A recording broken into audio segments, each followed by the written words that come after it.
عشان ما يضحكش عليك.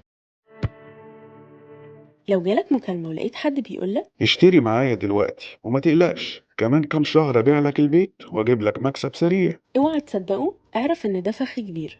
ظاهرة منتشرة الفترة الأخيرة في الوسط العقاري. بعض المدعين انهم مستشارين عقاريين بيوعدوا وبيقنعوا العملاء بالفكرة دي. الكلام شكله مغري، ولكن الحقيقة انه مش واقعي وفي الغالب مش بيحصل. لان العقار long term investment مش short term، يعني مش مكسب بيتاخد في ايام. والاسعار محتاجة وقت عشان تتحرك بفرق حقيقي ومش مجرد شهور قليلة. والنتيجة لو دخلت بعقلية البيع السريع، غالبا هتلاقي نفسك واقف مكانك، ولا قادر تكمل الاقساط ولا عارف تبيع بسرعة. وقبل ما تصدق اي حد لازم تكون فاهم التفاصيل دي وتبقى واعي بيها.